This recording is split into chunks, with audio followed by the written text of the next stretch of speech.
Welcome back friends, this is current affairs funda. दोस्तों, जैसा कि आरबीआई ग्रेड बी का रिक्रूटमेंट जो है उसका नोटिस एम्प्लॉयमेंट न्यूज़पेपर में आ चुका है। तो मैं यही कहना चाहूँगा कि जो लोग इंटरेस्टेड हैं आरबीआई ग्रेड बी की प्रिपरेशन करने में, वो लोग अपने आप को थोड़ा आगे लेकर आएँ। और ये एग्जामिनेशन जो है बैंकिंग सेक्टर की अगर बात की जाए तो उसमें ये काफ़ी टफ एग्जामिनेशन होता है। तो मैं इसके बारे में एक आपको ब्रीफ डिस्क्रिप्शन देना चाहूँगा कि क्या है बेसिकली आरबीआई ग्रेड बी और इसमें क्या क्या टॉपिक पूछे जाते हैं, तभी आप अपने आप को इस लायक समझ सकें कि अगर आप इस एग्जामिनेशन की तैयारी करेंगे तो क्या क्या सब्जेक्ट्स आपको पढ़ने पड़ेंगे। बाकी इसका सिलेबस जो है वो काफ़ी डिटेल्ड में मैं एनालाइज करके आपके लिए लेकर आऊँगा, लेकिन अभी मैं आपको ये बताना चाहूँगा कि कुछ ऐसे टॉपिक जिन पर आपको खुद से एक बार रिव्यू करना होगा, गूगल करना होगा, उनके बारे में पढ़ना होगा, वो मैं आपको नेमिंग जो है उनकी वो जरूर दूंगा। तो जो लोग पहली बार ये वीडियो देख रहे हैं वो इस चैनल को सब्सक्राइब कर लें और दोस्तों वीडियो को एंड तक देखें ताकि मैं इसकी बारीकियां जो आपको बताऊं वो भी आपको समझ में आ जाए।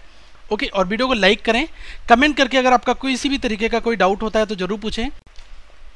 दोस्तों, ये जो नोटिफिकेशन है ये एम्प्लॉयमेंट न्यूज़पेपर होता है, रोजगार समाचार पत्र, उसमें ये प्रकाशित हुआ।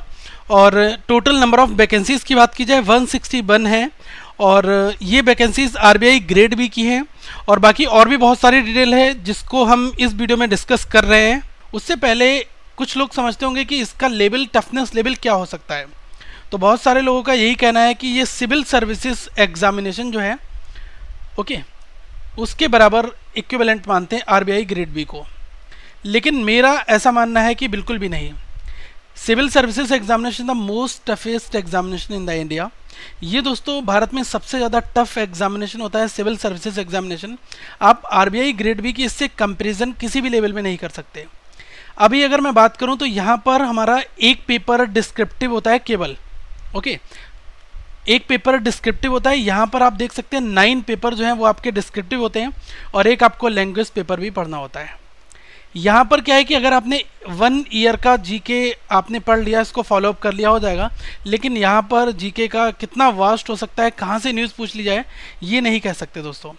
अब अगर इस एग्जामिनेशन की बात करें तो लगभग 1.5 लाख से लेकर 2 लाख लोग जो है इस एग्ज़ाम में अपेयर करते हैं और इसमें दोस्तों लगभग 9 to 10 lakhs एबव कैंडिडेट जो है वो इस एग्ज़ाम्स में आते हैं।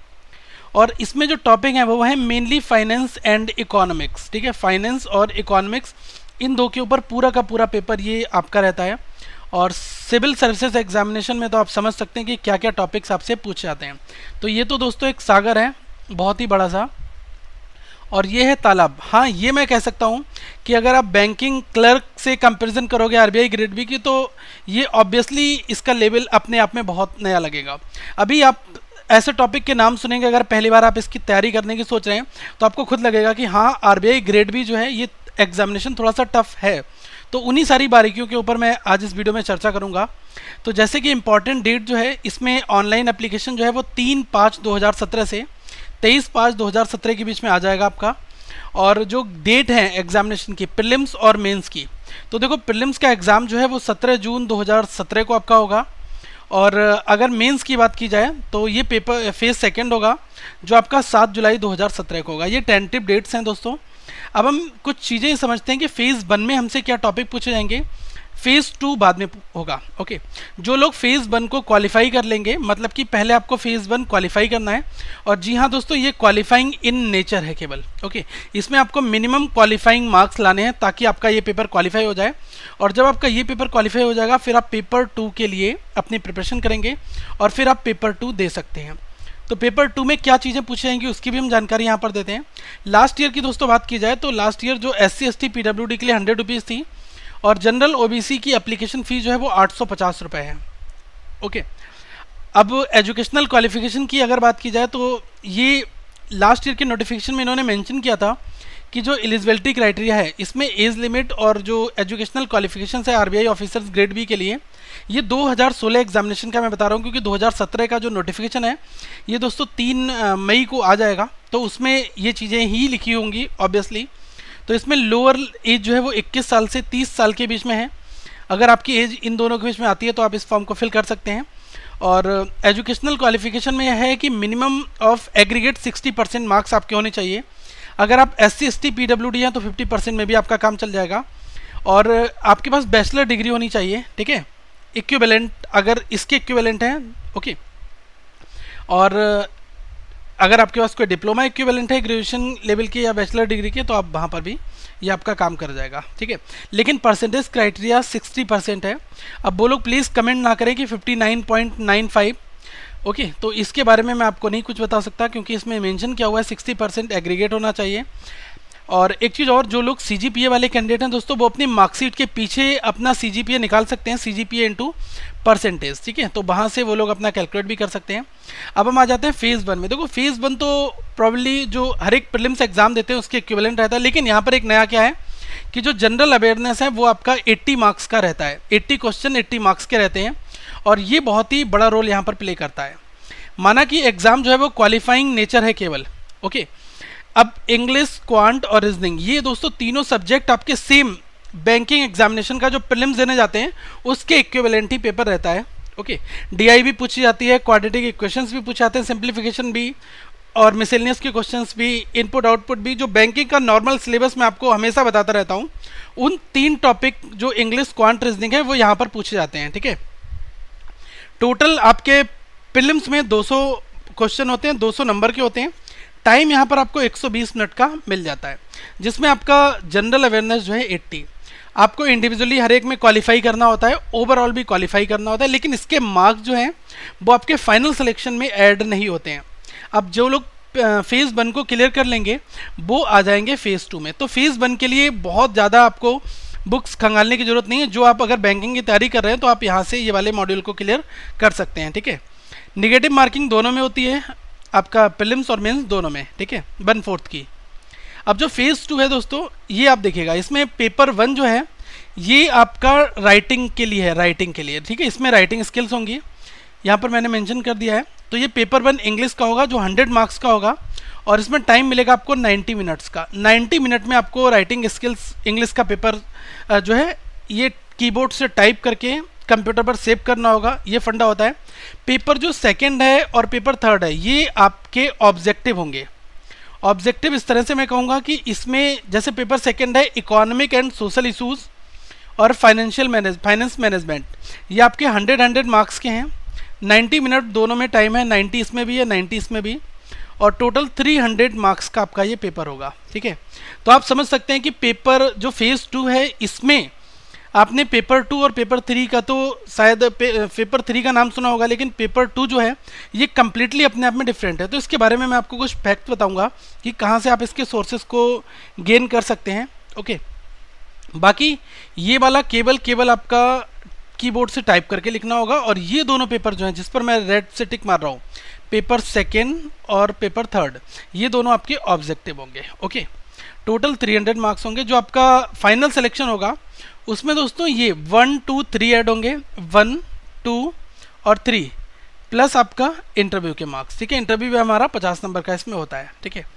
अब ये मैंने आपको बता दिया कि इंटरव्यू जो है 50 मार्क्स का होता है, और जो आपका फाइनल जो रिजल्ट है वो पेपर 1, पेपर 2, पेपर 3, और जो आपका जो फेज़ 2 में आपके पेपर 1, पेपर 2, पेपर 3 होंगे, इसमें ये ऐड होंगे, और प्लस आपके इंटरव्यू के जो मार्क्स होंगे वो होंगे, ठीक है। तो फाइनल लिस्ट आपकी कुछ इस तरह से ही तैयार होती है, ओके। अब दोस्तों जो टॉपिक अभी हमने इनके नाम सुने, इनको थोड़ा सा एक्सपेंड करते हैं, देखते हैं इनके अंदर क्या क्या चीज़ें हमसे बेसिकली पूछी जा सकती हैं, ठीक है। तो सिलेबस के लिए मैं यही कहना चाहूँगा कि पेपर 1 में उन्होंने सीधे मेंशन ये किया हुआ है कि इंग्लिश में राइटिंग स्किल्स का आपका टेस्ट होगा, और इसमें आपको कीबोर्ड की हेल्प से कंप्यूटर स्क्रीन पर कुछ क्वेश्चंस होंगे जिनको आपको टाइप करना होगा इंस्ट्रक्शंस को पढ़ने के बाद में।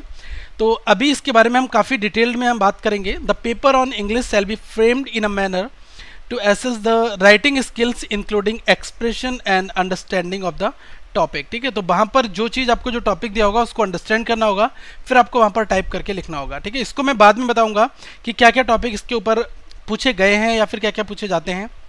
सेकेंड जो है दोस्तों ये पेपर 2 जो मैंने अभी आपको बताया, तो इसमें क्या है कि ये आपका ऑब्जेक्टिव होगा। तो इसमें growth and development, national income, per capita income, economic reforms जो भारत के अंदर हुए हैं, मॉनेटरी और physical policy, balance of payments, IMF, world bank, WTO, social structure, social justice, Indian political system, health and education, जो कंप्लीट इंटरनेशनल बॉडीज़ हैं, international affairs हैं, जैसे इसमें IMF और वर्ल्ड बैंक, ADB, तो जो इनकी रिपोर्ट्स आती हैं, ओके, या फिर WHO की पॉवर्टी पर कोई रिपोर्ट आई या फिर हेल्थ इश्यूज़ पर कोई रिपोर्ट आई, तो वहाँ से क्वेश्चंस बन जाते हैं। तो ये आपको इंटरनेशनल अफेयर्स की टर्म में ये चीज़ें पढ़नी होंगी। अब इनके सोर्सेज कहाँ से मिलेंगे उसकी भी हम यहाँ पर डिटेल में बात करेंगे। उससे पहले जो आपका ये फाइनेंस वाला है, जिसमें आपको बैंकिंग के बारे में पढ़ना होगा, RBI के क्या फंक्शंस होते हैं, फाइनेंशियल मार्केट क्या है, और PPP public private partnership, okay, finance के अल्टरनेट सोर्सेज क्या है, फाइनेंशियल इंक्लूजन क्या है, रिस्क मैनेजमेंट जो है बैंकिंग सेक्टर में, NPA क्या होता है, बेसल क्या है, इन्फ्लेशन क्या है, ये कुछ टॉपिक हैं जो आपकी बैंक की बुक्स में दिए होंगे, आप इनको देख सकते हैं, ठीक है। इकोनॉमिक सर्वे से क्वेश्चंस पूछे जाते हैं RBI में, तो ये आप पढ़ सकते हैं यहाँ पर। अब बाकी सोर्सेज के बारे में मैं आपको कुछ चीज़ें बताऊंगा, जैसे कि न्यूज़पेपर्स में अगर बात की जाए तो economic times, Hindu, business standard, आप इनको फॉलो करें अगर आप इस एग्ज़ाम के लिए देखना चाहते हैं, एक विज़न रखते हैं। वीकली मंथली मैगजीन्स आती हैं, बुलेटिन रिपोर्ट्स होते हैं RBI के, उनको भी पढ़ें। इकोनॉमिक और पॉलिटिकल जो वीकली आता है उसको पढ़ें, और एक साउथर्न इकोनॉमिस्ट आर्टिकल्स पब्लिश होते हैं उसको भी पढ़ें। योजना मैगजीन्स, बिजनेस इंडिया, और जो RBI की वेबसाइट पर बुलेटिन्स आते हैं, ये काफ़ी इंपॉर्टेंट रोल प्ले करते हैं। और जो आपका बजट्स का सिस्टम है, इकोनॉमिक सर्वे हैं, इनको आप देखें क्योंकि यहाँ से क्वेश्चंस आपके बनते हैं। तो ये कुछ सोर्सेस हैं, ऑनलाइन सोर्सेस, इनको दोस्तों आप पढ़ना स्टार्ट कर दीजिएगा। बाकी ये सिलेबस जो मैंने यहाँ पर बताया, इसको मैं और ज़्यादा डिटेल में बिल्कुल कंप्लीटली एक्सपेंड करके आपको बताऊँगा कि आपको एक एक चीज़ में कहाँ पर मार्क्स मिल सकते हैं और क्या क्या चीज़ें आपको पढ़नी है। तो आप प्लीज़ कमेंट करके दोस्तों अपनी पॉइंट्स ज़रूर रखें कि अगर आप इस एग्जामिनेशन की प्रिपरेशन आपने लास्ट ईयर की थी तो कहीं पर कुछ प्रॉब्लम्स आई, या फिर आप इस बार तैयारी करना चाहते हैं, आप बिल्कुल बेस से करना चाहते हैं, तो जो भी आपके पॉइंट्स, जो भी क्वेश्चंस हैं, आप उनको मुझ तक लेकर आएँ। और मैं ये आपको प्रॉमिस करता हूँ दोस्तों कि इन फ्यूचर मैं आपको इस तरीके के कंटेंट सोर्सेज अवेलेबल कराऊंगा जो आपकी प्रिपरेशन को थोड़ा सा आसान बना सकते हैं। बाकी मैक्सिमम एफर्ट्स आपको ही लगाने हैं। तो जो टर्म, जो सोर्सेज मैंने यहाँ पर दिए, आप इनको गूगल करें, इनसे कुछ चीज़ें एक्सपेंड करें, कुछ चीज़ें सीखें, और बहुत सारे सोर्सेज आपको गूगल पर मिल जाएंगे। बुक लिस्ट की अगर बात की जाए तो प्रॉपर कोई एक ऐसी बुक नहीं है जो RBI के कंप्लीट सिलेबस को यहाँ पर मैनेज करे। फाइनेंस के लिए अलग आपको पढ़ना होगा, इकोनॉमिक के लिए आपको अलग समझना होगा, ओके। तो क्योंकि इसमें इकोनॉमिक्स का रोल बहुत ज़्यादा है, तो ये दो टॉपिक के लिए आपको बहुत डिटेल में जाना होगा। तो इसके ऊपर मैं कुछ आपको कंटेंट रिसोर्सेज ज़रूर दूंगा दोस्तों। अगली वीडियो में मैं आपसे मिलूंगा, तब तक प्रीलिम्स की जो प्रिपरेशन है उसमें प्लेलिस्ट जो है वो आप यहाँ पर देख सकते हैं। लोगों पर क्लिक करके चैनल को सब्सक्राइब कर लें और फॉलो कर सकते हैं ट्विटर, फेसबुक पर आप हमें, और ये वेबसाइट है, कंटिन्यू इसको विजिट करते रहें दोस्तों। वीडियो को लाइक करें, चैनल को सब्सक्राइब करें और शेयर करना ना भूलें। Thank you friends, have a good day.